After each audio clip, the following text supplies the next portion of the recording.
Buonasera a tutti, benvenuti. Per prima cosa vi ringrazio per essere intervenuti questa serata così calda. So che per molti è stato un sacrificio visto le temperature, quindi vi ringrazio tutti quanti. Ringrazio l'amministrazione comunale che ci ha dato questa possibilità di fare questa conferenza.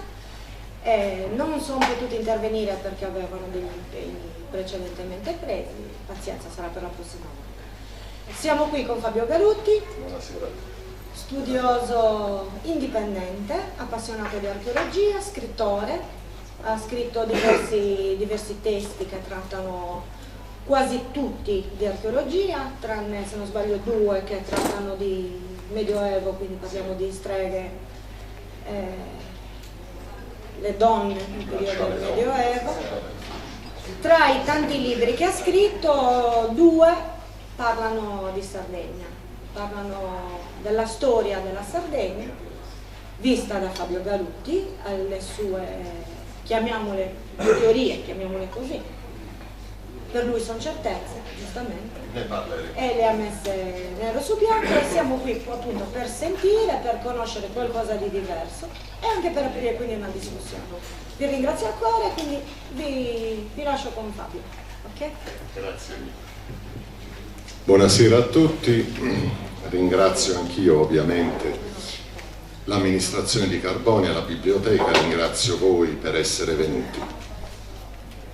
Perché parlare di storia sarda? Per un motivo molto semplice, perché la storia sarda è molto più complessa di quanto sia potuto sembrare fino ad oggi. Lo so che è un'affermazione forte, ma studio la storia di quest'isola, di questa civiltà, da molti anni, e ci sono riscontri di ogni genere che dimostrano che non si è trattato di un luogo con fenomeni storici isolati, bensì con una storia interessante, continua, mai spezzettata. Cioè, in Sardegna c'è stata una civiltà molto antica, molto precedente a quanto si creda, molto precedente a quella fenicia, a quella romana.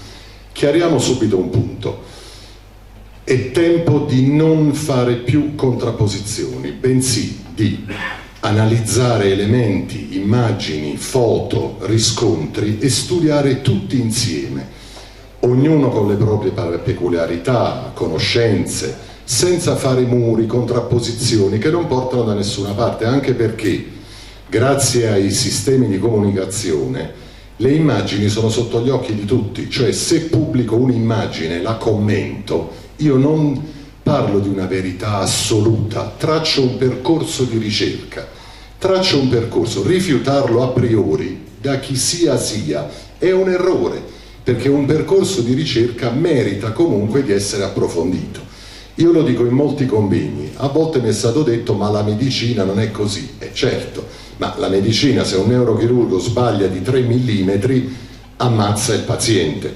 Nella ricerca storico-archeologica non funziona così. Siccome verità non ce ne sono spesso, o libri o testi, bisogna andare per conoscenze progressive.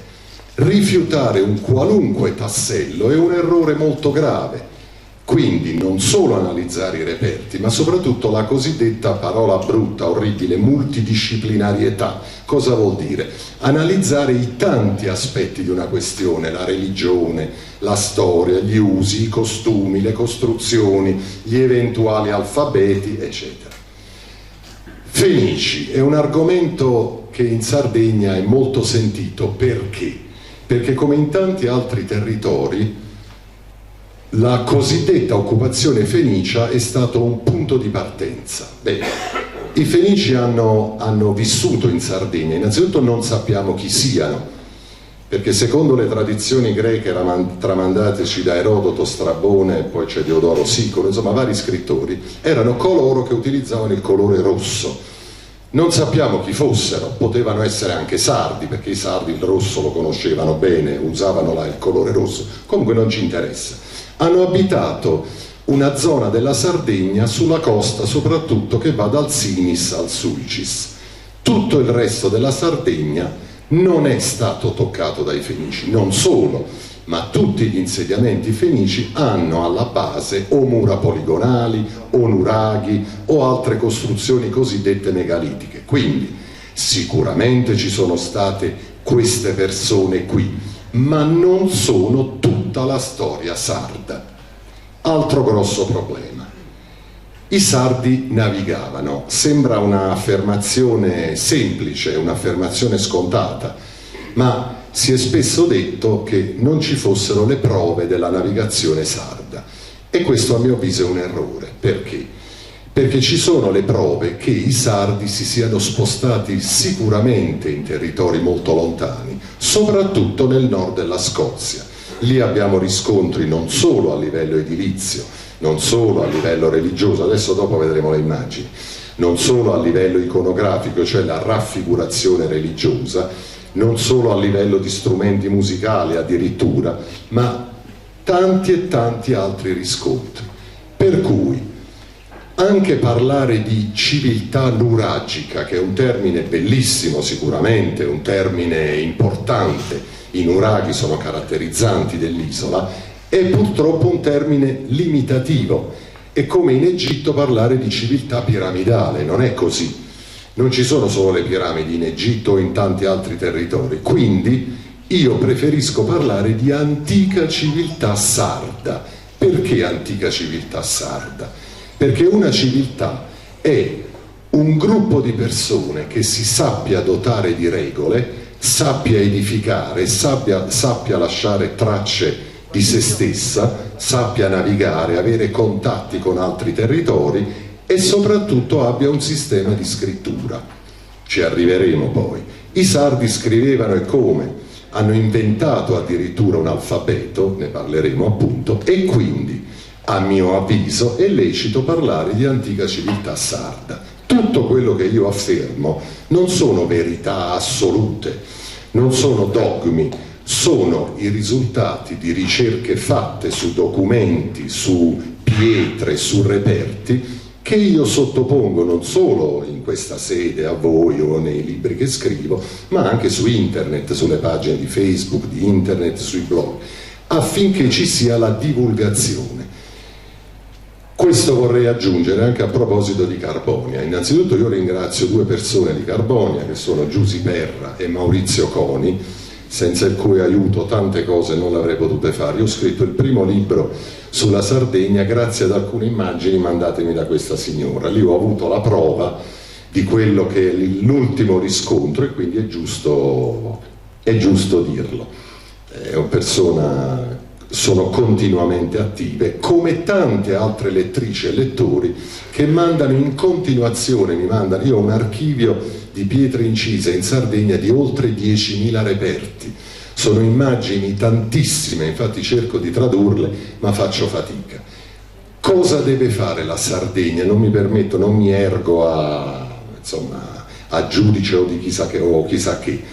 La Sardegna deve parlare di se stessa, deve raccontare cosa ha, cosa è e soprattutto cosa ha rappresentato, perché è stata una civiltà potentissima, molto prima di tutte le civiltà storicamente conosciute. Solo che cosa è successo? È accaduto che, soprattutto nel 1629 o 28 a.C., è esploso il vulcano di Tera, quello che oggi chiamiamo Santorini, un'esplosione spaventosa, 10 volte il vulcano Tambora, che ha provocato non solo onde anomale, se ne discute, ma soprattutto una coltre di cenere che per quasi un anno ha coperto il cielo. Figuratevi che a luglio c'era il ghiaccio. Questo ci è testimoniato non solo nel Mediterraneo, ma in Cina e nel Nord America. Quindi è stata una catastrofe spaventosa, per cui una destabilizzazione in tutta l'area del Mediterraneo e da lì poi un progressivo rientro di tanti popoli dall'Oriente Mediterraneo verso la Sardegna. Mi potreste chiedere, ma possibile che la Sardegna non abbia mai avuto contatti nel passato col Nord Europa? E questa è la chiave dell'antica civiltà sarda. Prima del 2000 a.C., molto prima, I sardi si muovevano soprattutto perché su base mineraria, siccome conoscevano la metallurgia e la conoscevano bene, erano alla perenne ricerca di materiali con cui creare il bronzo, quindi rame, stagno, oro, argento. Io ho trovato tracce dell'alfabetica sarda nel centro Italia, nella cosiddetta Ciociaria, la provincia di Frosinone, quindi anche simboli, rappresentazioni, per cui viaggiavano in questi territori. Direte voi, ma in provincia di Frosinone cosa c'era? C'era l'oro e l'argento. Lo so che non se ne parla, eppure così ci sono le testimonianze e le documentazioni. E viaggiavano soprattutto verso la Spagna e il nord della Scozia, le isole Orcadi e le isole Shetland. Col popolo scozzese hanno avuto legami molto, molto stretti. Lì abitava una popolazione chiamata Pitti. Su questi Pitti si è parlato pochissimo perché poco si sa e sono stati poco studiati perché in effetti si pensava che anche la loro civiltà, il loro popolo fosse rimasto circoscritto in questa minuscola area, e invece non è così. Proprio grazie allo studio di questa popolazione, trovando i riscontri anche in Sardegna, ho potuto cominciare ad accertare le rotte che i sardi facevano per andare nel nord della Scozia. Tenete presente che arrivare nel nord della Scozia non è uno scherzo neanche oggi, insomma è un viaggio complesso, lungo, è una rotta atlantica. O si taglia per la Francia attraverso il Rodano, i fiumi navigabili, se no bisogna circumnavigare la penisola iberica, insomma è una rotta atlantica. Per cui erano sicuramente in grado di fare questo. Perché? Perché abbiamo testimonianze, come vi ho detto all'inizio, di costruzioni comuni, di usi comuni, senza che questi usi siano reperibili nei territori intermedi. Che cosa vuol dire? Se io ho degli usi comuni, per esempio con la Danimarca, ma tutti i paesi da qui alla Danimarca hanno gli stessi usi, io potrò dire che è un fatto comune. Ma se solo l'Italia e la Danimarca, o per esempio Roma e una città danese, hanno qualcosa in comune senza nessun altro in mezzo, vuol dire che c'è un contatto diretto. Insomma, è un concetto abbastanza elementare, però è importante. Cosa è successo poi? Faccio questa lunga introduzione per farvi capire il quadro del nord Europa. Verso il 3000 a.C. arrivano i Celti. I Celti chi sono? Sono una popolazione indoeuropea di cui non molto si è parlato, cioè se ne parla ma sono poco conosciuti. Per fortuna sono stati molto studiati in Germania. Io parlo il tedesco correttamente, quindi mi confronto anche con studiosi tedeschi. E questi Celti sono arrivati in Nord Europa tra il 3500 e il 3000 a.C. Hanno occupato il nord della Scozia, ma non hanno occupato anche l'Italia, ma non hanno occupato la Sardegna. Ed ecco lo stacco deciso tra Scozia e Sardegna. In Scozia questo contatto si interrompe perché i Celti hanno usi, costumi e tradizioni completamente differenti. Mentre in Sardegna lo sviluppo continua fino alla tragedia del 1600 a.C. di cui vi ho parlato. Ecco, ora, cosa hanno fatto i sardi? Tenete presente che esisteva un alfabeto. No, innanzitutto gli alfabeti non nascono mai dal nulla, cioè non è che si riunisca un gruppo di persone e decida di creare un alfabeto. Esisteva un alfabeto planetario detto lineare, cioè un alfabeto basato su una linea centrale con dei segni piccoli o lunghi che attraversavano questa linea, ed era usato in tutto il mondo, antichissimo, un alfabeto molto antico. Ne ho trovato tracce nel Vietnam, in Colombia e anche nel nord della Scozia, oltre che in Sardegna naturalmente. A un certo punto cosa succede? In Sardegna questo alfabeto viene elaborato, cioè viene diviso in tanti pezzi piccoli, non c'è più una linea continua, adesso lo vedremo dalle immagini, e vengono creati dei simboli singoli che hanno sia la funzione di rappresentare degli alberi, delle piante tramite l'iniziale raffigurata, sia creare delle parole è la creazione dell'alfabeto mediterraneo. Detto così sembra semplice, però adesso vedrete dalle immagini di che cosa si tratta. Se vogliamo cominciare a vedere qua, ecco, questo è una costruzione scozzese molto simile ad un nuraghe. Attenzione, li chiamiamo nuraghe in Sardegna, ma quello che ci interessa è la comune linea costruttiva, linea di edificazione troncoconica. Se vai avanti ci dovrebbe essere, ecco, questo è un nuraghe sardo tradizionale. Quali sono le caratteristiche comuni? La forma troncoconica, il doppio muro, c'è una doppia cinta muraria, c'è una scala interna elicoidale in entrambi, in tutti e due. Io so che in Sardegna ci sono tantissime tipologie di nuraghi. Quelli che mi interessano sono quelli comuni alla Scozia, perché poi sappiamo che in Scozia si è interrotto l'edificazione di questi edifici, e quindi per noi è importante vedere a quel punto che uguaglianze, che similitudini ci fossero. Se vai avanti possiamo continuare a vedere. Questo è l'ingresso di un nuraghe scozzese, vedete la dimensione della porta d'ingresso con la persona. Se vai avanti, questo è l'ingresso, ecco, vedete, questo è un nuraghe scozzese per esempio, e ha una doppia cinta muraria, la potete vedere. Ora, un attimo solo, è importante capire questo. In Scozia questi edifici sono di due tipi. Uno si chiama Brock ed è molto più grande, quelli un po' più piccoli, alti fino a 20-25 metri, adesso purtroppo sono quasi tutti crollati, si chiamano Dan, scritto Dun, ma si pronuncia Dan. Questo vuol dire che questo termine Dan, che sicuramente conoscete, avete sentito anche tramite la parola Sardana o Serdan o Sardan, è un termine che identificava una fortezza, una torre, un qualche cosa. Andiamo avanti.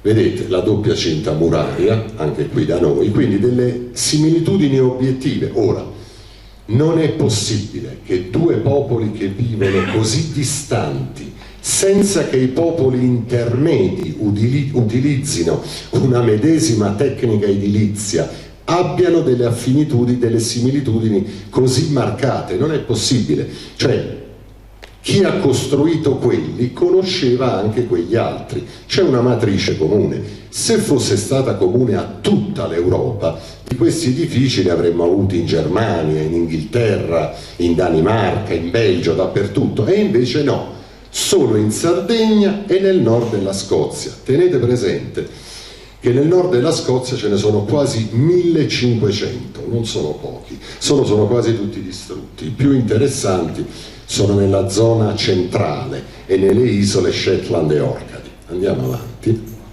Vedete la doppia cinta muraria, la nicchia d'andito, anche questa è tipica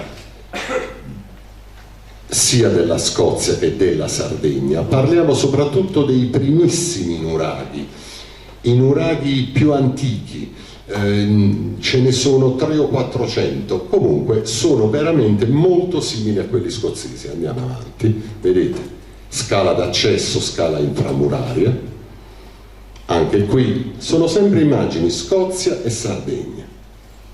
Ecco, questo è un pozzo sacro. Io feci su Facebook, qualcuno lo ricorderà, feci una sorta di test, pubblicai due immagini, questa è quella che vedrete dopo, dicendo: secondo voi dove sono questi due pozzi sacri? E mi dissero: beh, sono tutti e due in Sardegna. No, uno è in Scozia. Allora, il concetto del pozzo sacro è un concetto complesso, perché se il nuraghe può essere preso per una torre o per una fortificazione, anche se non lo è, il pozzo sacro dà l'idea dell'acqua sacra, e soprattutto l'edificazione di questo pozzo sacro non lascia dubbi, non è possibile, è una matrice comune. Qual è la differenza rispetto ai pozzi sacri sardi? Che quelli scozzesi sono stati tutti interrati. Quando sono arrivati i Celti li hanno interrati. Perché? Perché i Celti avevano un culto patriarcale, non matriarcale, mentre il culto dell'acqua è un culto legato alla donna, alla madre terra.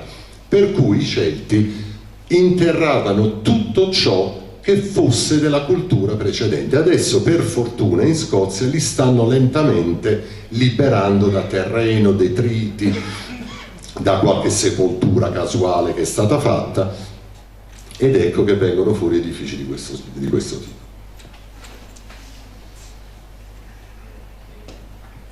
Vedete, questo è nelle Orcadi, guardate che meraviglia, è praticamente identico, cioè è una matrice. Un attimo solo, voglio riprendere la premessa di prima. Qui non parliamo di verità assolute, parliamo di immagini, voi le osservate esattamente come le ho osservate io, solo che quando ho visto le costruzioni, i nuraghi e i dan, ho visto i pozzi sacri, ho visto altro, ho detto non è possibile che i sardi siano stati confinati nell'isola e non abbiano viaggiato. Mi potreste dire forse sono gli altri che sono venuti qui, ma non è possibile, perché c'è sempre un interscambio. Oltretutto in Sardegna i nuraghi sono molti di più, le costruzioni sono molte di più, quindi vuol dire, ripeto, che mentre nel nord della Scozia si è interrotto questo tipo di civiltà, in Sardegna è andato avanti, ha continuato. Poi quando arriveremo agli alfabeti avremo molte altre risposte. Andiamo avanti. Vedete? Ecco, le launeddas per esempio. Le launeddas sono famosissime. In Scozia ci sono le cosiddette triple pipes. Io ringrazio sempre Pitano Perra, che è un esperto di tutto questo, mi ha dato molte informazioni, da cui poi sono nate le cornamuse. È incredibile che in due luoghi così distanti ci siano strumenti simili, anche se le launeddas sono certamente più antiche delle triple pipes, sicuramente. Quindi è assurdo, ci sono nel Mediterraneo strumenti simili, per esempio quello del dio Pan, dei pastori, ma non sono così. Oltretutto è uno strumento molto difficile da suonare, molto particolare, necessita di un particolare tipo di canna per essere costruito. Quindi è uno strumento che incredibilmente si trova in Scozia e in Sardegna. Ok, andiamo avanti. Ecco qui, un attimo solo. Dunque, questo è un reperto che a me suscita sempre molta emozione. È il primo reperto sardo che ho studiato, perché circa 15 anni fa mi capitò questa immagine sotto gli occhi. Presi l'immagine, andai da un esperto che fa lavorazioni in marmo vicino a Modena e dissi: senti, ma per fare quei cerchi a mano sulla pietra è impossibile. È praticamente impossibile, con le tecniche che abbiamo oggi non è possibile, ci sarebbero sbavature, non sarebbe possibile, per cui capì che questa raffigurazione era molto particolare. Ora, questa raffigurazione di cerchi concentrici è la più perfetta che esista al mondo e si è salvata perché? Perché questa sa pietra pinta. Sto studiando il sardo, datemi tempo, ma ci arrivo. Questa pietra è stata interrata fino forse agli anni 70 in una casa privata, poi hanno fatto dei lavori dell'Enel ed è venuta fuori, per fortuna, perché sennò probabilmente non si sarebbe salvata. È l'esempio più perfetto al mondo di cerchi concentrici. Non entro nel merito dei cerchi concentrici perché ci vorrebbe una conferenza a parte, ne parleremo magari la prossima volta. Questi cerchi concentrici vengono raffigurati anche in Scozia, uguali, identici, non così perfetti però, devo dire la verità, cioè la Sardegna ha sempre un qualcosina in più, quindi molto probabilmente si era partiti da qui, poi ci fu questa affinità con questo popolo. Andiamo avanti. Questo è il nord dell'Inghilterra, vedete i cerchi? Anche lì è un bel esempio, però non è così perfetto. Comunque anche qui questa raffigurazione di cerchi. Ecco, questo per esempio è in Spagna, in Galizia, a Mogor. Questo anche perché la Spagna non era solo una tappa del viaggio tra Sardegna e Scozia, ci sono anche insediamenti non così diffusi, quindi c'era probabilmente qualche insediamento sardo in Scozia soprattutto, dove oggi ci sono i cosiddetti Paesi Baschi, per intenderci, nel nord della Scozia, e c'è qualcosa, lo sta studiando qualche ricercatrice, insomma lo stiamo approfondendo. Andiamo avanti. Ecco qui, dunque, questa è una cosiddetta pietra pitta. Ora, le pietre pitte che cosa sono? Sono delle sorte di steli nel nord della Scozia e sulle isole Orcadi e Shetland, appunto, con delle raffigurazioni simbologiche che non sono state ancora interpretate, ma quello che ci interessa è ciò che potete osservare sulla sinistra del reperto della pietra. Lì vedete una linea continua con dei segnetti. Questo è l'alfabeto Ogham, né più né meno, e questa è una pietra pitta sicuramente. Quindi l'alfabeto Ogham veniva usato molto prima dei Celti, perché spesso si è detto l'alfabeto Ogham o anche le rune sono state inventate dai Celti. Allora, altro punto importante: quando si fa un'analisi storica non si può prescindere dalla logica, cioè la storia non è mai logica, come affermare che i sardi non navigassero, cioè è assurdo che gente che vive su un'isola non navighi. Ora,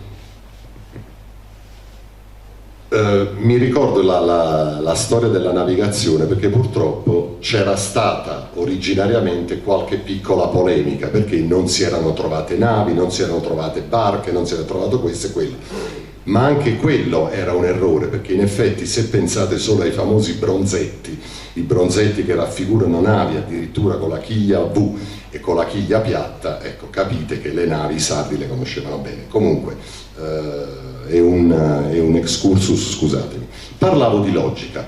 I Celti non scrivevano, non hanno scritto, scrivevano qualcosa solo i druidi, che erano i capi politici, religiosi dei Celti, e loro usavano qualche simbolo Ogham o qualche simbolo runico per scrivere degli epitaffi, ma i Celti non scrivevano. Ora, un popolo che non scrive non può inventare due alfabeti, non dico uno, l'Ogham, ma anche quello runico, per cui non dico un'assurdità, che è una parola grossa, ma è un'affermazione che va certamente approfondita, non è corretta, non è possibile. E infatti i Pitti, che erano precedenti ai Celti, e lo sappiamo di sicuro, utilizzavano questo tipo di scrittura lineare. In particolare, cosa ci interessa? Ci interessa il concetto di scrittura, cioè una linea continua con dei segni. Lì vedete dei piccoli segni, o a destra o a sinistra, o che attraversano la linea, quindi un alfabeto lineare. Questo alfabeto lineare che chiamiamo Ogham, perché? Perché se ne è scritto qualcosa in un luogo vicino appunto a una località chiamata anche Ogham, che poi, se ci fate caso, il contrario della parola Ogham è mago, vabbè. Ci interessa perché? Perché grazie a un testo copiato nel 1200 da due amanuensi inglesi, costoro cosa fecero? Scrissero alcuni brani, anche del Padre Nostro, in lingua Ogham antica, in latino e in lingua gaelica, quindi una sorta di stele di Rosetta. Questo cosa ci permette? Ci permette di tradurre questo alfabeto, però per farlo bisogna conoscere non solo il gaelico, non solo il latino, ma anche le lingue moderne, per fare un raffronto e capire quale sia il significato. Perché?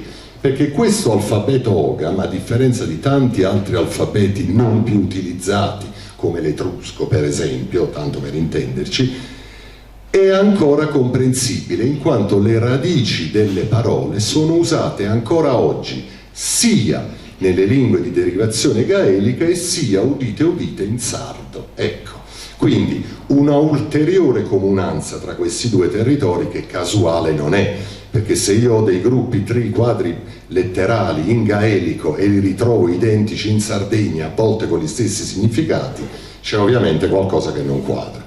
Andiamo avanti, che la materia è un po' complessa, ma cerchiamo di renderla. Andiamo avanti, questa è una stella. Ecco, fermi.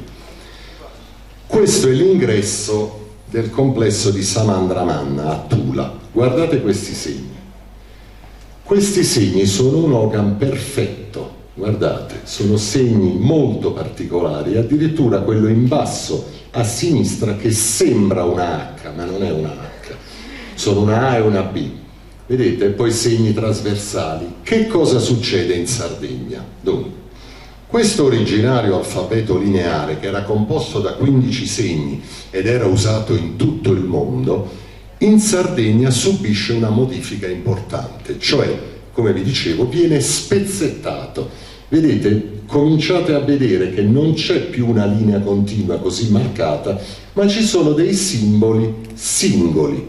Che cosa fanno i sardi? Lo utilizzano sia come simbolo sia come lettera alfabetica, ed è una novità assoluta non solo per il mondo mediterraneo ma anche per il mondo nord europeo, perché fino ad allora non esisteva una lingua, c'era solo questo ogam lineare. Parliamo di molte migliaia di anni fa, siamo prima del 3500 a.C. sicuramente, per cui non c'era un alfabeto. Tutto quello che verrà dopo è una derivazione di questa forma di scrittura. Andiamo avanti, che così capiremo ancora di più. Questo no, vai avanti, un altro segno. Ecco, questo è un lavoro che ha fatto Valeria Puzzo, una ricercatrice che collabora con me. Vedete, ha evidenziato tutti i simboli e cominciate a vedere che sono singoli, c'è ancora una linea di riferimento, ma i simboli cominciano a essere staccati. Ora, premettiamo che questo alfabeto Ogam era un alfabeto legato alla natura. Che cosa vuol dire? Siccome la natura era tenuta in grandissima considerazione, quindi c'era un culto della natura oltre che della dea madre, ogni simbolo equivaleva a una pianta ed era l'iniziale di quella pianta. Per esempio la B di Beit voleva dire betulla, quindi quando si indicava il simbolo della B si indicava una betulla. Ora, chi ha fatto tutto ciò? Sono stati i sardi, cioè loro per evidenziare, identificare un tipo di coltivazione utilizzavano il simbolo che rappresentava quella coltivazione. Poi ovviamente lo utilizzavano per creare delle parole. Andiamo avanti. Eccolo qui. Questo è l'alfabeto Ogam completo. Avete ancora la linea di riferimento, la potete vedere, quella linea di riferimento che poi in Sardegna scomparirà. E vedete che tipo di simboli siano. Li abbiamo potuti tradurre nel 1200 grazie a questo testo, libro di Ballimot, che vi ho citato. E alcune lettere mancano, non ci sono. Guardate la M, sembra l'esame dell'oculista, guardate la M giù in centro in basso, quella lettera è la capogruppo di quei 5 simboli che vedete con le barre trasversali. Quelli sono stati inventati in Sardegna, sono stati utilizzati qui e vi spiego il perché. Il simbolo in basso della M indica la vite vinifera. Allora mi direte voi, e com'è? Non possono averlo inventato in Scozia? No, perché in Scozia la vite vinifera non c'è. Le prime coltivazioni di uva risalgono a qualche decennio fa troppo freddo. Quindi questa è la prova che questi simboli sono stati inventati in Sardegna, perché la vite vinifera era qui. Devo dire la verità, grazie al lavoro di studiosi molto in gamba, si sta accertando che la vite in Sardegna è molto molto antica, per esempio la vernaccia, per cui c'è un riscontro anche in questo senso. E quindi proprio questo simbolo non poteva nascere in Scozia o in un territorio del nord Europa. Ovviamente tutti i territori dell'est mediterraneo, Mediterraneo orientale, non utilizzavano l'Ogam, hanno utilizzato degli alfabeti successivi, derivati da questo tipo di scrittura. Andiamo avanti. Ecco, questi sono i 5 simboli sardi. Ora, colgo l'occasione per dirvi come trovarli quando andate in giro per campagne, per reperti, sul megalito che c'è all'ingresso di un nuraghe. Allora, innanzitutto i segni devono essere perfettamente dritti. Li guardate, li sono stati evidenziati da noi col rosso, naturalmente. La profondità deve essere costante, lo spazio tra una linea e l'altra deve essere costante e non vi sbaglierete, cioè dritti, profondità uguale e distanza anche uguale. Ora, notate, i sardi cosa hanno fatto? Hanno annullato la linea continua che conteneva tutte le lettere e hanno utilizzato i simboli singoli. Perché? Perché con questi simboli evidenziavano, vedete, la vite vinifera, l'erica, il giunco, il sambuco, il prugnolo, per esempio. Sul prugnolo c'è molto da discutere, perché in effetti la famiglia del prugnolo è una famiglia di piante e di arbusti molto molto estesa. Stiamo riflettendo se si tratti del prugnolo o del ginepro. Perché? Il ginepro veniva utilizzato anche per calatafare le navi, solo che il ginepro scozzese ha delle bacche minuscole, il ginepro sardo ha delle bacche grandi, quindi molto probabilmente ci si riferisce non tanto al prugnolo ma al ginepro. Si parla di prugnolo in questo libro di Ballimont, ma io personalmente non sono molto d'accordo, solo che ovviamente se ne discute, se ne parla. Andiamo avanti. Allora, questi 5 simboli inventati in Sardegna, che diventano, ripeto, fondamentali perché creano un alfabeto, sono legati da un'altra caratteristica straordinaria. Sono 5 simboli di piante da cui si ricavano bevande alcoliche, ovvero da piante che servono per produrre bevande alcoliche. Sembra incredibile, io stesso non ci credevo, perché c'è un simbolo che raffigura l'edera, cioè che significa edera, e allora a questo punto mi sono detto, vabbè, l'edera con le bevande alcoliche non c'entra nulla, non è possibile. Allora ho chiamato una signora in Scozia, è una anziana bibliotecaria, ho detto, senti, ma ti ricordi forse i tuoi nonni, qualcuno che utilizza? Cioè sì, mio nonno che produceva birra così in casa, all'epoca 200 anni fa, 150 anni fa si faceva, immergeva un ramo di edera nella birra per assorbirne le impurità, quindi la rendeva pura. E allora a quel punto ho capito che anche l'edera aveva un legame con le bevande alcoliche. Ripeto, sembra incredibile. La più importante è questa. Perché è importante? Perché questa è la M di una parola che in gaelico significa muin o mvin, cioè la U e la V non esistono in gaelico, è un'unica lettera, ha una pronuncia molto simile. Però vi rendete conto che il termine mvin con la parola latina vinum ha parecchie affinità, per cui, e vedrete tanti termini che il latino ha mutuato dalla lingua sarda, tantissimi termini, e questo termine indica appunto la vite vinifera. La M di questa croce, che è una croce strana, perché non è una croce come quella che intendiamo noi, è una sorta di X che poggia su un piede solo, è tipica della Sardegna, la trovate dappertutto. Io l'ho trovata anche a Tarros, sui pavimenti antichissimi, poligonali, delle strade di accesso alle aree sacre, era incisa perfettamente questa X. Quindi ovviamente l'ho potuta solo osservare al volo, non ho potuto guardarla meglio, però era incisa in tantissime di queste pietre poligonali che formano le strade appunto della località di Tarros. Ok, andiamo avanti. Ecco, questo invece è appunto il simbolo Gort, l'edera. Perché Gort? Perché la pianta in gaelico si chiama Gort e la prima lettera era la G, e questa G praticamente noi la utilizziamo per traslare questo alfabeto nel nostro alfabeto, se no non avremmo capito assolutamente nulla. Oltretutto, voi che chiaramente il sardo lo conoscete, vi rendete conto di come le 4 lettere Gort siano ancora oggi utilizzate. Gorteddu vuol dire loto, gortigione credo vuol dire coltello, se non so. Ecco, vi sembra forse strano, ma è incredibile che una parola gortigione abbia quelle 4 lettere che poi in latino non vengono praticamente utilizzate. Perché? Perché erano suoni fonetici comuni, molto utilizzati, e questo è il simbolo dell'edera. Questo lo trovate spessissimo, è molto comune, però vi ripeto, attenti sempre a notare l'equidistanza, la lunghezza e soprattutto la profondità. Se il tratto è ondeggiante non è ogam, assolutamente no, può essere la pietra, ma la pietra non crea da sola segni di questo tipo, le intemperie non creano segni così.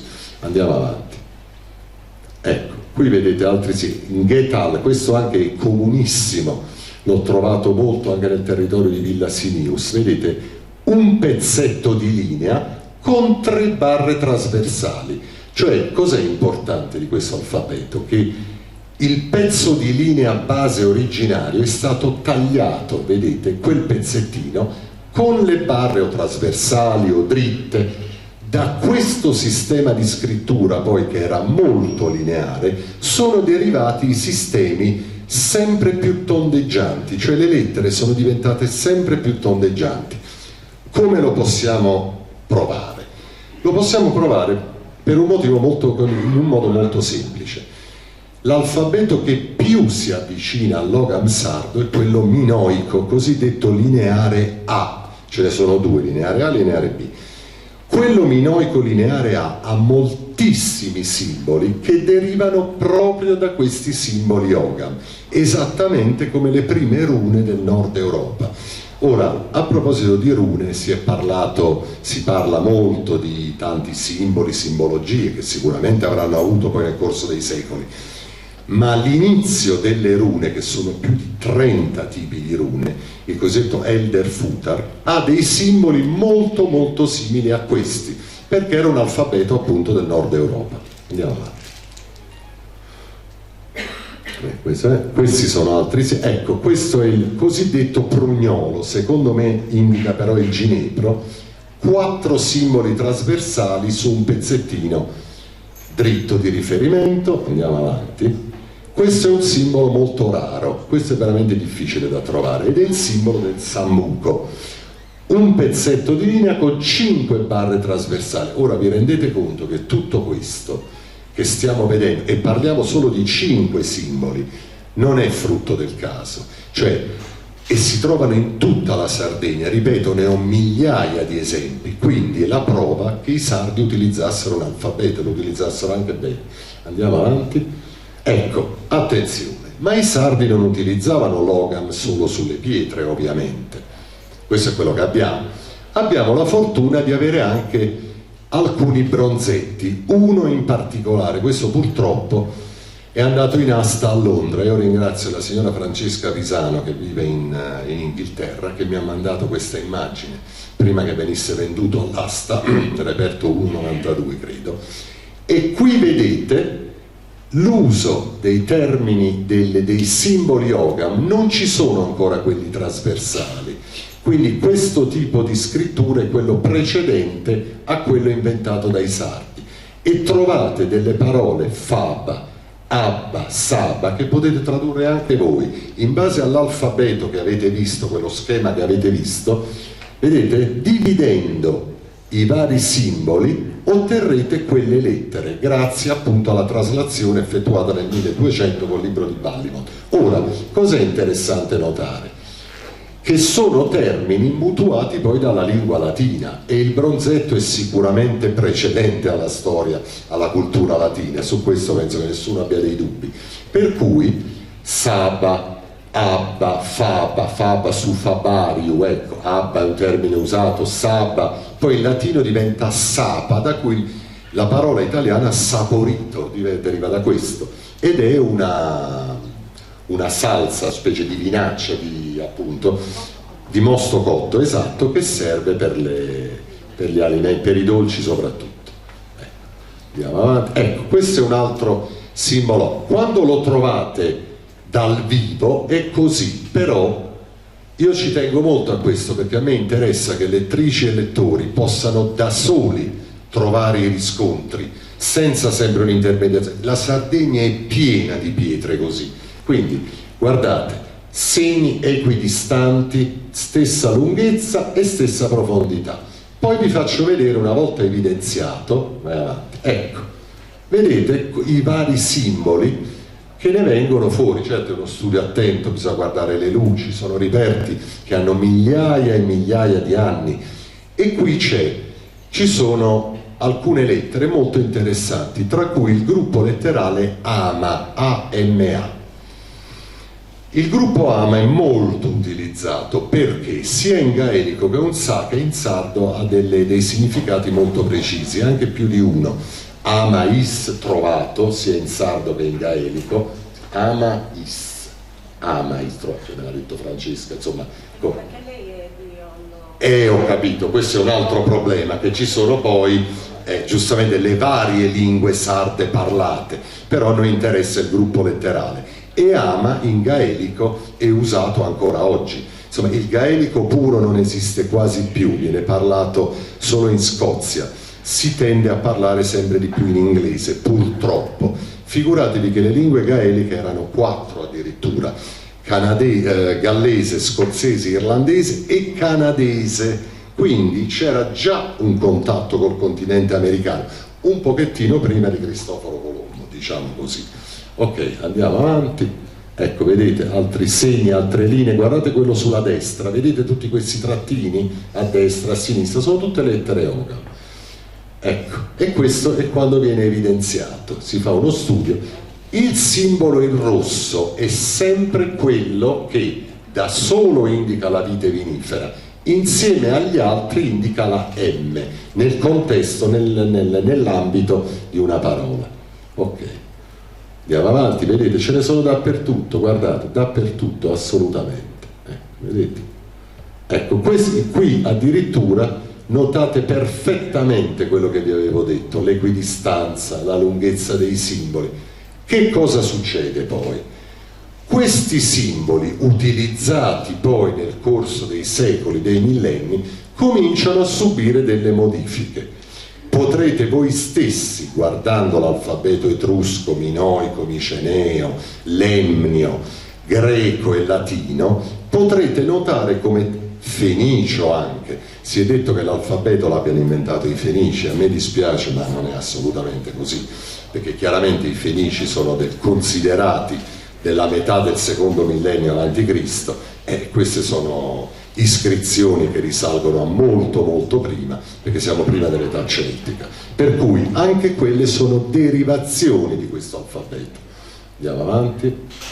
Ecco, questo è un rarissimo esempio di scrittura Ogam tonda, guardate, è utilizzata su un qualcosa di rotondo, molto difficile da tradurre perché si può incorrere in errore. Io stesso alcune non riesco a tradurle perché magari manca un pezzo, manca qualcosa, però c'è sempre un significato rapportabile alla lingua sarda o alla lingua gaelica. Andiamo avanti. Ecco, vedete? Tutti questi simboli, ripeto, alcune parole sono intraducibili perché purtroppo non sono rimaste nelle lingue attuali e quindi se ne è perso il significato. Però spesso, io ho studiato glottologia, quindi per questo sono avvantaggiato, la parte centrale di una parola resta sempre così. Fermati un attimo, vi voglio fare un esempio, scusate. La parola Sherdan o Shardan, se ne è parlato tanto, no? Origine orientale, non orientale, tutto quello che sia. Il prefisso triletterale ser o sar nelle lingue nord europee e occidentali antiche indica l'acqua che scorre. Infatti ci sono tanti luoghi anche in Italia, sul continente, Serravalle, Serino, il fiume Sarno vicino Salerno, mi viene in mente. Quindi Sar o Ser indicano acqua che scorre. Dan, abbiamo visto, è il nome gaelico di quelle costruzioni. Per cui se vogliamo dare una traduzione del termine Serdan o Sardan o Sherdan o Shardan, perché l'H è muta, possiamo parlare di fortezza o luogo fortificato o torre sull'acqua che scorre. Quindi niente di più adatto ai nuraghi, perché sono fortezze sull'acqua che scorre, o addirittura erano torri, i nuraghi, sull'acqua che scorreva sotto, fonti appunto sotterranee. Questa è a mio avviso una linea di ricerca interessante su base appunto glottologica, etimologica, Ser o Sar e Dan, però poi ovviamente se ne parla. Ok, andiamo avanti. Ecco, questo è un altro esempio di Ogam tondo, vedete? Purtroppo, essendo stato scritto in maniera tondeggiante, è più difficile da interpretare, perché non si sa da dove cominci. Questo è il problema. Le lingue antiche, molto spesso, non avevano una divisione, per cui era difficile capire dove iniziasse e dove finisse una parola, poi magari manca un pezzo, parliamo di reperti molto antichi. Andiamo avanti. Ecco, vedete, questo sempre nel Galles, guardate che linee scritte, incise, ancora perfettamente conservate. Questi sono frammenti più piccoli, è una tomba del 3500 a.C. e c'è un frammento in Ogam, cioè come tempistiche ci siamo perfettamente. Vedete? Questo anche, questo è un bronzetto e vedete le linee sopra, la scrittura sopra, ok. Anche questi sono altri reperti, insomma, in definitiva, ok, penso che possa bastare così. In definitiva cosa possiamo affermare? Possiamo affermare che in Sardegna ci sono testimonianze, migliaia e migliaia di testimonianze di una scrittura che già in parte esisteva, ma che i sardi hanno modificato rendendola alfabetica, nel senso che intendiamo noi. Identificava anche appunto la produzione di bevande alcoliche, che sapete per esempio che col ginepro si fa il gin, quindi non è mica una novità assolutamente, e tante altre bevande, il sambuco serve per colorare il vino, eccetera. Per cui possiamo dire che era certamente una antica civiltà, scriveva, edificava, navigava, aveva regole sociali, vigeva il matriarcato sicuramente, aveva delle divinità legate al culto della natura, al culto dell'acqua, pozzi sacri, raffigurazione di cerchi. Ora, con questo cosa voglio dire? Al di là delle linee di ricerca che io cerco molto modestamente di tracciare, è tempo non solo di mettere insieme tutti i reperti che la Sardegna offre. Io parlo sempre di passeggiata attraverso la storia in un museo a cielo aperto. Sono talmente tanti siti, talmente tanti luoghi che è impressionante. Va raccontata non solo per verità storica, perché è giusto che sia così, ma perché soprattutto è un'occasione per attirare persone appassionate in Sardegna. Cioè, io sono convinto che tantissime persone in Europa, nel mondo, appena capiranno che cosa c'è qui, diventeranno letteralmente matti. Io uso fare un esempio: Stonehenge, ci sono 20 pietre e milioni di visitatori. Perché?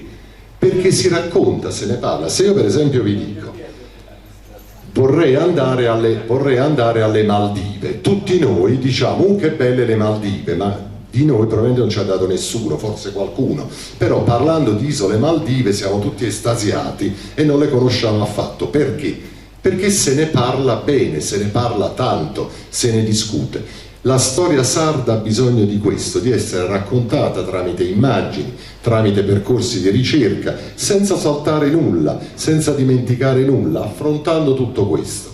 Ma è importante cercare anche di persona, quando si va nelle campagne, nelle terre, trovare queste pietre, fare delle foto. Tutto questo è pubblico, a parte i libri che ho scritto, vabbè, ma c'è su internet, su Facebook, se ne parla, se ne discute. Insomma, è tempo che la Sardegna racconti se stessa, perché lo merita, perché è giusto così, perché non è giusto che non venga raccontata. Solo questo non è un discorso polemico, assolutamente, è un percorso di ricerca per trovare la verità storica. E la verità storica di tutto il Mediterraneo la trovate qui, nell'isola che abitate voi. Per cui diamoci da fare tutti insieme. Ecco, tanto per concludere.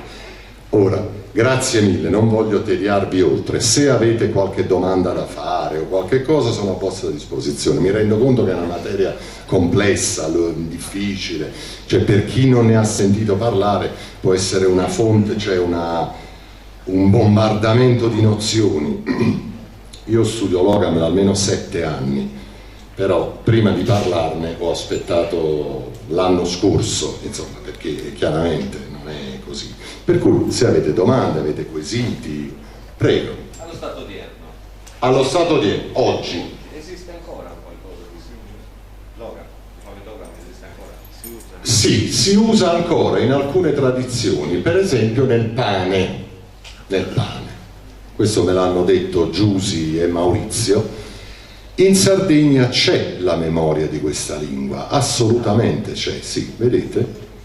Questo pane fatto così, questi segni, vedete, erano segni che raccontavano, descrivevano qualche cosa.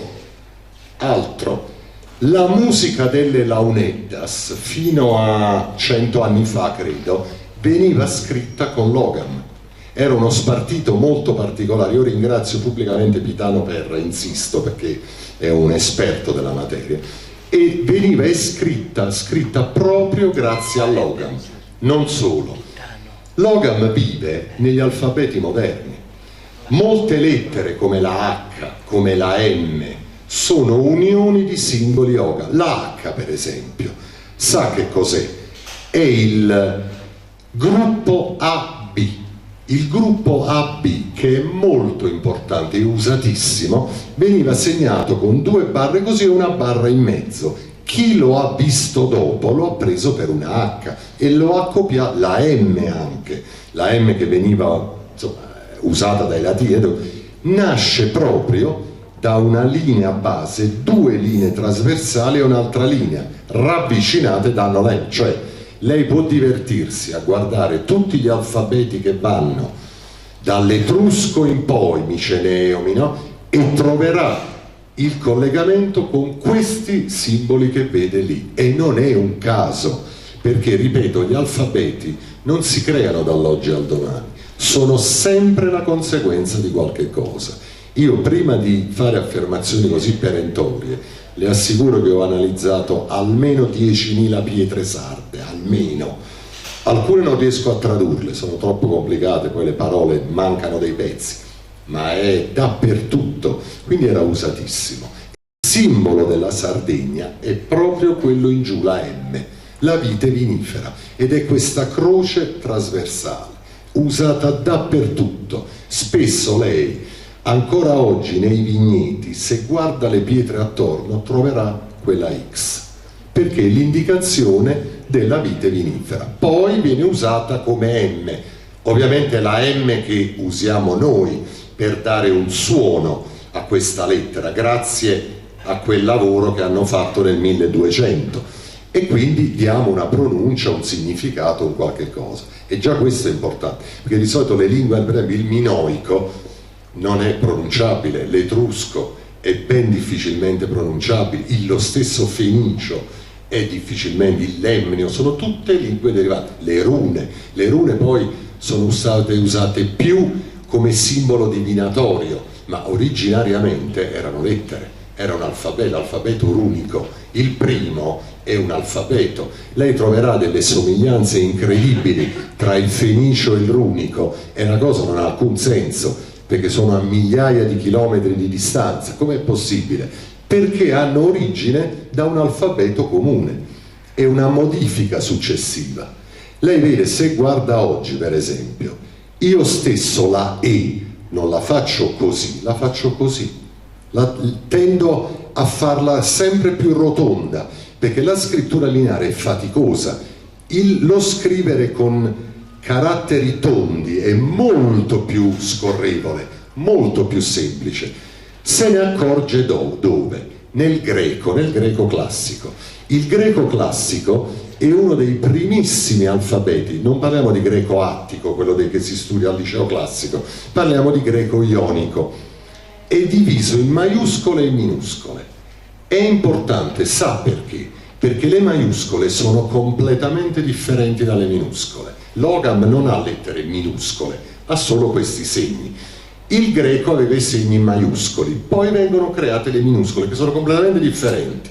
Le maiuscole sono lineari, le minuscole sono tutte rotonde, perché venivano usate dal popolo.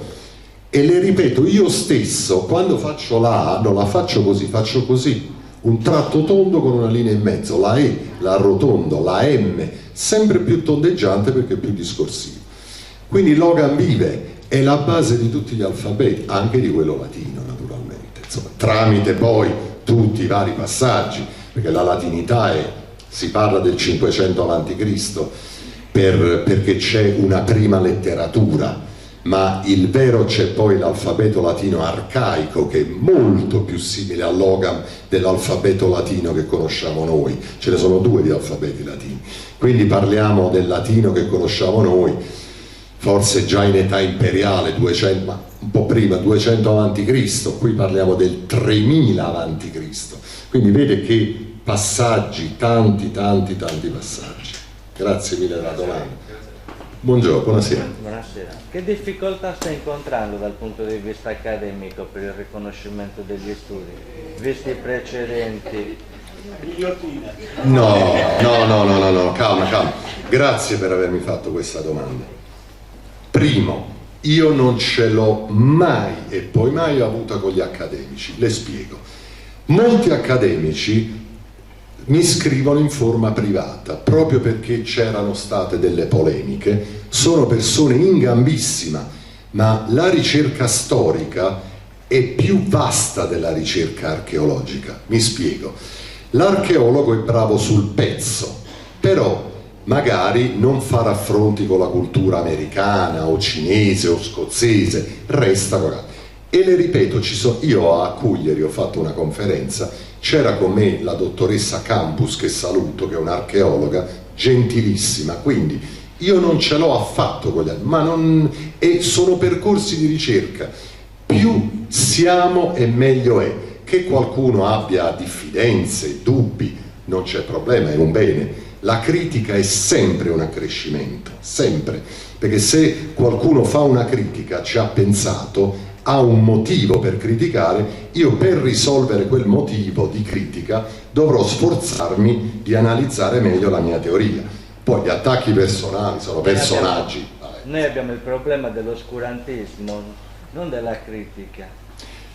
Ma guardi, questo è un problema storico, innanzitutto risale sicuramente anche all'età del fascismo, perché chiaramente il culto di Roma, quindi Roma era la coperta su tutta la storia, tutto quello che c'era prima non andava bene, un po' come in Germania era la cultura di Odino, degli Asi, le Valchirie, eccetera, ma anche la cultura precedente in Germania non se ne poteva parlare assolutamente, quindi erano un modo per glorificare i regimi. Quindi quale cosa migliore che dire Roma ha fatto tutto? Guardi, io le faccio un'anticipazione, cioè è un qualcosa che ho già scritto, le strade non le hanno inventate i romani, cioè è assurdo, perché le strade collegano spesso, e non solo qui in Sardegna, anche in Ciociaria, in centro Italia, i siti poligonali che non li hanno costruiti i romani. Quindi molto probabilmente le strade c'erano già, anche perché, scusi, sempre per una questione logica, ma secondo lei chi costruisce nuraghi, pozzi sacri, va a piedi in mezzo alla foresta? È assurdo, no? Che non abbia delle vie di comunicazione. Se sa costruire un nuraghe, sa costruire anche una strada, ecco. Per cui, vede, era un modo non solo per coprire, anche per semplificare, perché non ci si spiegava perché. Spesso si parla di Lillio, per me Lillio è un grande uomo, è una grande persona, è un grande studioso, con i mezzi che aveva però. Negli anni 50, adesso io, a parte gli studi che ho fatto, ma ho le mappe satellitari, le analisi, telefoni un attimo in Scozia, lì no, c'era l'Italcable, per parlare con la Scozia era una tragedia. Quindi questi studiosi hanno aperto una strada. Qual è il problema? Cambiare questo, modificarlo, presuppone innanzitutto studi complicati. Allora, per parlare di Ogham del nord Europa, se non si conosce, parlo a livello accademico, se non si conosce il gaelico, il tedesco, l'inglese, non si riesce a fare un raffronto, è chiaro, no? Quindi a questo punto c'è anche questa necessità. Magari ci si è specializzati sulle lingue orientali e non su quelle. Quindi ci vuole una multidisciplina e tutto questo lo può fare solo un lavoro in team di tutti, Cioè non è più tempo di fare polemiche, tanto queste sono prove che vedono tutti. Cioè raccontare che l'Ogam non esista in Sardegna è assurdo, cioè lo si trova dappertutto, a ogni angolo di strada, ha un significato, è traducibile, i rapporti con la Scozia, per cui è necessario prenderne atto, perché è giusto che sia così. La Sardegna ha bisogno di essere raccontata, al di là delle bellezze che ha, ma per esempio lo stesso sito, la Carbonia, è un luogo splendido perché si trova vicino al mare, ai reperti, vicino Cagliari, vicino è magnifico, va solo raccontato, va detto, è bello venire qui, stare qui, si sta bene, ecco, questo è. Per cui le polemiche, chi vuole fare polemiche faccia polemiche, chi vuole lavorare lavora, e le ripeto, ci sono tantissimi accademici, e non solo in Italia, Spagna, Germania, con cui mi confronto quasi quotidianamente, e a volte ci confrontiamo duramente, perché poi sulle idee ci si confronta in modo duro, e poi a volte la mettiamo sul ridere, poi ci sono delle preclusioni di base a volte, cioè, ma non è possibile, e invece sì, cioè quello è forse il problema più grosso, pensare ma possibile che i sardi facessero tutto questo? Sì, è possibile, io prima di scriverlo i dubbi me li sono posti io stesso, no? È ovvio, però poi mettendo insieme i vari tasselli, e le posso assicurare che ci sono prove della navigazione sarda in luoghi che sono assolutamente incredibili, ci sto ancora lavorando, in Perù per esempio. Quelle barche Fassonis sono identiche a quelle del lago Titicaca, beh, una bella combinazione, no?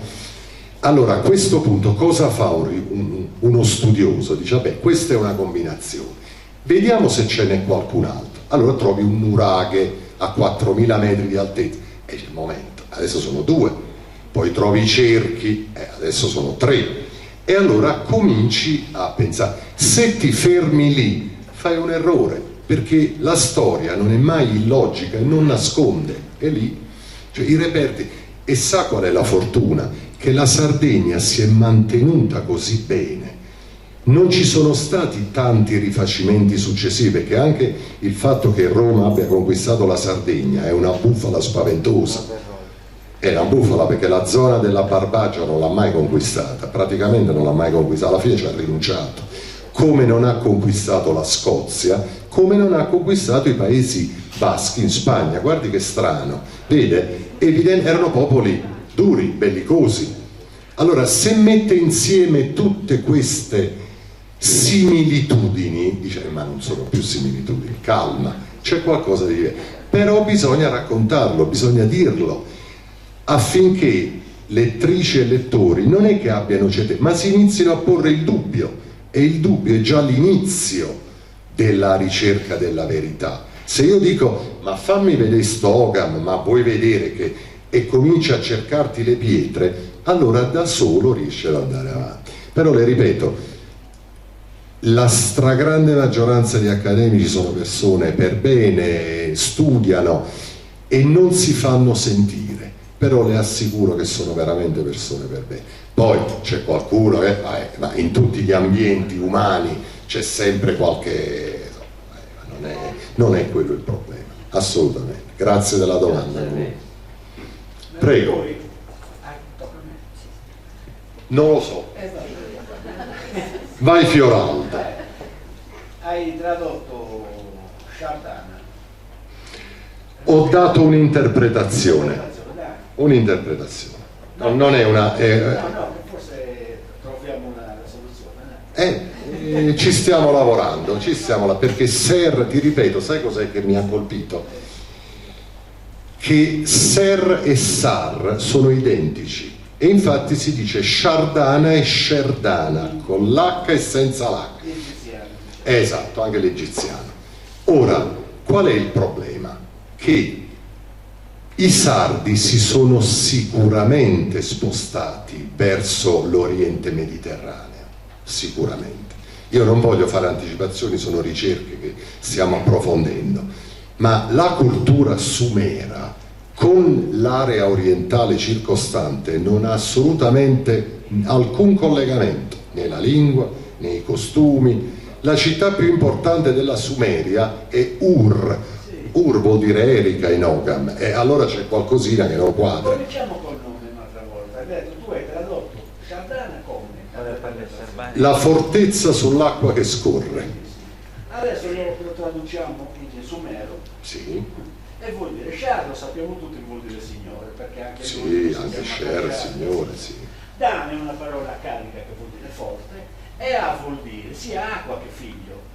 Quindi chi erano i Shardana? Vedi che c'è una certa attinenza. Chi erano i Shardana? I figli dei forti signori che abitavano in Sardegna. Questa è la mia interpretazione.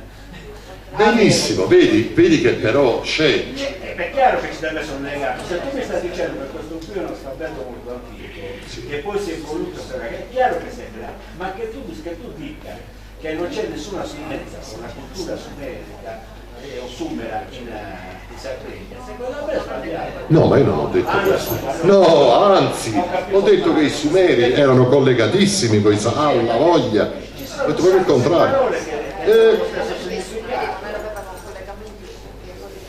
No, perché siamo alla cultura collegati. No, ho detto che i Sumeri hanno ben poco in comune con i popoli dell'area circostante. Ho detto proprio il contrario.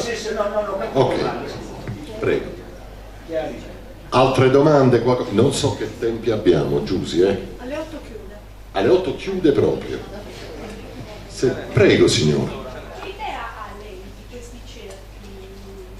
Ah, signora, allora, a parte che la mia idea in breve, le donne,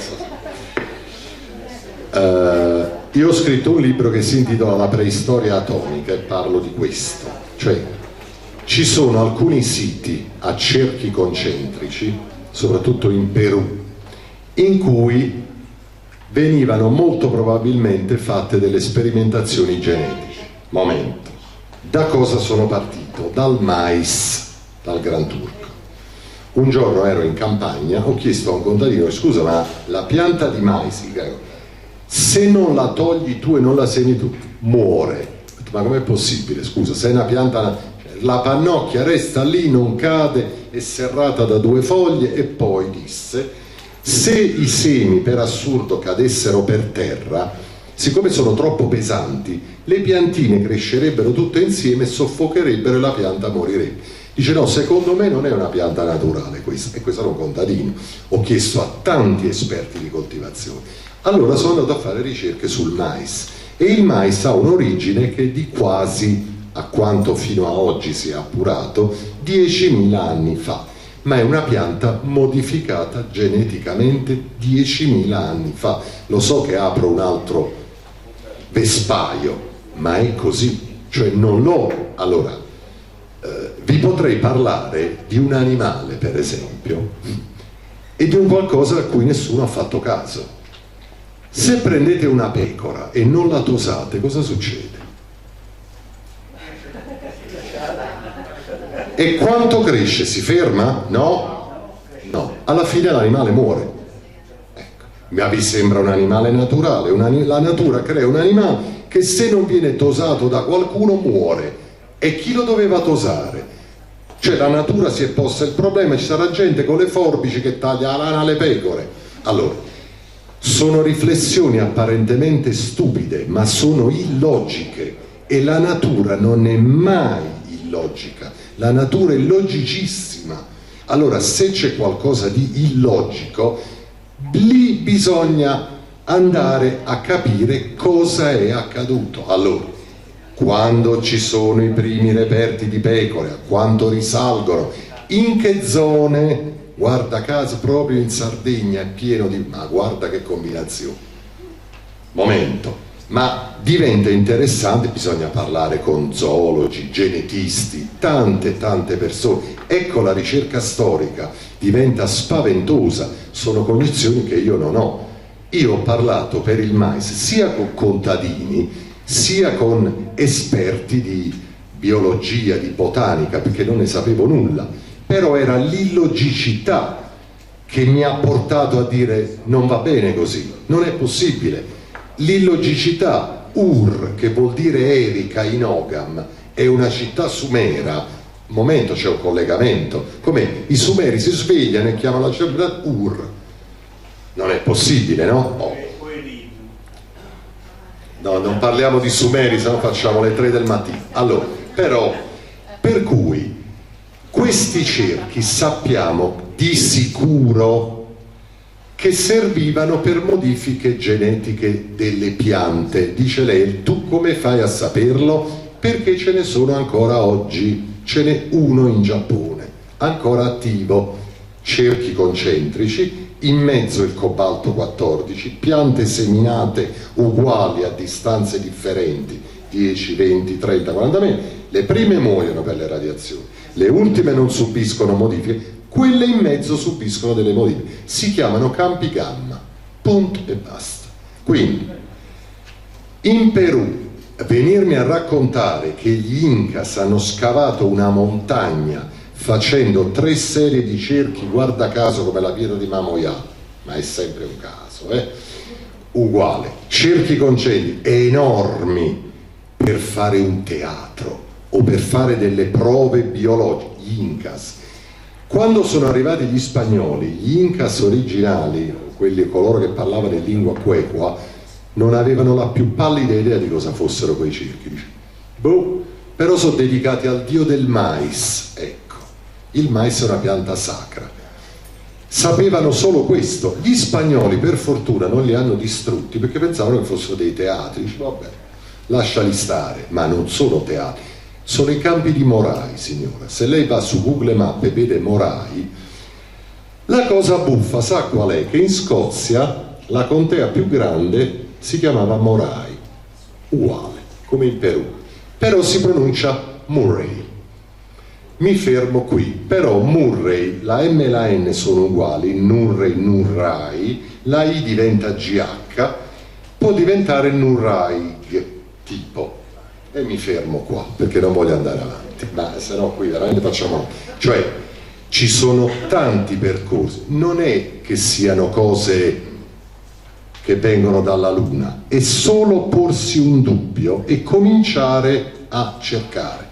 Perché il mais non è naturale? Come è possibile? Da cosa può derivare? Poi le dico un'altra cosa, già che mi ha solleticato. Poi guardi che strano, c'è il pomodoro che è rosso diviso in 4 e fa bene al cuore, il fagiolo che ha la forma del rene e fa bene al rene, la carota all'interno che è simile a un occhio e fa bene a un occhio, e potrei continuare a lungo. Ma pensa te, la natura crea dei frutti che fanno bene, e ho capito, ma bisogna saperlo. Però io che sono totalmente ignorante in botanica non lo sapevo, ho detto, ma sto fagiolo a me sembra un rene. Cioè, signora, sa che cos'è? E che bisogna porsi il dubbio e non fermarsi, perché quando ci si pone il dubbio c'è qualcosa che non va. Quindi andare avanti dal mais. Adesso è venuto il dubbio sulle pecore, perché hanno trovato una pecora in Inghilterra dopo 1 anno e mezzo che pesava 28 kg ed aveva 23 kg di lana, praticamente stava morendo di fame perché aveva talmente, non riusciva neanche a mangiare. Ho detto, ma com'è possibile che una pecora in natura, se non la tosa nessuno, muoia? E cominciò a lavorare. Certamente mi serve l'aiuto di tante persone, ma è un percorso logico. Quando vedevo questi segni incisi sulle pietre ero dubbioso, però ho detto, a me sembra strano. Allora ho cominciato a cercare. Poi c'è l'aiuto di tanta gente su internet, devo dirle la verità, mi mandano quasi 200 foto al giorno, 200-300 foto, però devo cambiare computer, 200-300 foto al giorno e io le analizzo tutte, ed è tutto un lavoro di squadra. L'accademia osserva, usa i propri tempi, i propri sistemi, ma giustamente l'ufficialità non può. Poi sa che cos'è? Purtroppo, cioè non purtroppo, è un dato di fatto, a livello accademico il bucologico, cioè l'illogicità, non è fonte di ricerca, non è un male, è un sistema che l'Accademia si è data, giustamente, ma ci mancherebbe altro. Per la ricerca indipendente, l'illogicità invece è un qualcosa da per sé, è un indizio, non una prova. Per l'Accademia no, dice no, se non c'è, non c'è. Io dico se non c'è, a metà non c'è, ma l'altra metà ci potrebbe essere. È un sistema, non dico filosofico, ma di impostazione. Allora cosa succede? Se io dico a un botanico, a uno zoologo, senti, ma com'è possibile che la pecora, non lo so, però è così, non è che si pone il dubbio, perché lui lavora in un altro modo, non è sbagliato, è un altro sistema. Allora finché si resta sul pezzo l'analisi di questo va bene, ma se poi comincia a dire guarda che questo ventaglio identico lo facevano in Papuasia 8000 anni fa, io posso battere altri percorsi di ricerca. Quindi, per cui comunque ho scritto un libro e lì c'è da farci una conferenza a parte, perché è un argomento. Dimmi. No, prego, abbiamo ancora tempo? Nei suoi libri parla tanto di cultura planetaria, Sì. quindi c'è stato qualcosa che ha comunato. Era probabilmente un unico popolo, cioè era un'unica. Non le posso ancora dire di più perché ci sto lavorando, perché poi arriviamo a temi che so che vi sono molto cari, però sono molto inflazionati, e quindi quando si parla di alcuni temi molto inflazionati bisogna andarci coi piedi di piombo, perché è facile. C'era sicuramente, però signora, un unico popolo. Allora mi porta alla questione, quindi affronto un altro tema che mi è molto caro, quello delle piramidi, no?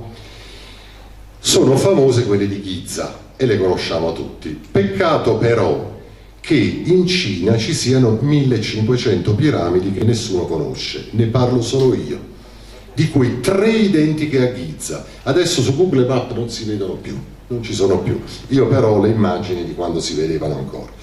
1500, in Messico ce ne sono una marea, quindi anche le piramidi facevano parte di una cultura planetaria. L'Ogam, questo alfabeto lineare di 15 simboli, senza quelli trasversali che hanno creato i sardi, era diffuso su tutto il pianeta, sicuramente. Le ripeto, tracce in Vietnam, una pietra in una località che si chiama Sapa, oltretutto, vabbè, si chiama Sapa in Vietnam, e in alcune grotte in Colombia. Proprio Ogam, perfetto, però senza i segni trasversali e poi sempre su una linea continua. Sa perché? Questo sistema di usare una linea di riferimento veniva utilizzato anche usando come riferimento una gamba, la mano, la linea della mano, e si indicava sopra, sotto, sopra, quindi era una sorta di esperanto, la linea del naso, la linea delle braccia, cioè veniva utilizzato in moltissimi modi. Io parlo solo di quello scritto perché è lì che ho i reperti sardi e quindi parlo di quello, però era un alfabeto usatissimo, poi è decaduto. Per fortuna abbiamo questa creazione alfabetica in Sardegna che ha creato i nostri alfabeti. In America hanno iniziato a usare i simboli. In Cina è interessante, l'alfabeto cinese che conosciamo noi, gli ideogrammi, non è antico, è stato fatto in età relativamente recente, qualche millennio fa. Prima si scriveva su gusci di tartarughe e abbiamo ancora le testimonianze, ed è molto molto simile all'Ogam, quindi anche lì c'era una scrittura molto simile, poi si è evoluta nei famosi ideogrammi, monogrammi, eccetera. In America si è usato il latino e in Europa si è usato il latino, ma la base di partenza è l'alfabeto dell'antica civiltà sarda. Questo lo so che è duretta, però è così, quindi si può verificare. Prego, c'è qualche altra domanda o... Posso... Ah, mi scusi, non l'avevo vista.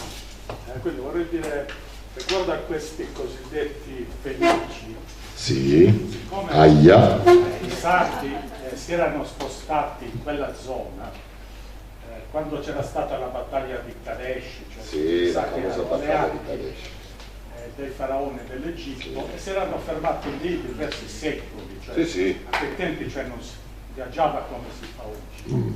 Quindi, e poi un'altra cosa, cioè c'è la conferma anche dagli archeologi israeliani che si sono delle costruzioni molto simili ai nuraghi e loro dicono che li hanno costruiti i sardi, cioè confermato da questi qua. Sì. Quindi, come lei dice, che l'Ogam a un certo punto si è spezzettato, quindi Sì. sono nati dei simboli Alfabetici.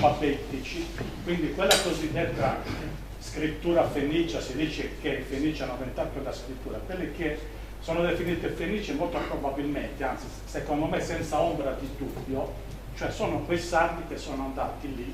È una derivazione dell'Ogam sardo. Sì, sono d'accordo con lei, infatti l'ho anche scritto, quindi sono pienamente dello scritto nel libro. Vorrei aggiungere un'altra cosa Prego. riguardo a questa cosa sulla Cina. No? Ah, la Cina, sì. Sì, siccome a me mi è capitato di viaggiare in Estremo Oriente. Complimenti, bravo. Oltre 30 anni, diciamo, sono andato lì in Cina la prima volta nel 1981. Ha visto qualche guscio di tartaruga di quelli? No, voglio dire un'altra cosa. Ah, prego. Sono andato la prima volta nel 1981, la seconda volta nel 1984-85 e sono andato in quelle zone dello Xinjiang, Sì.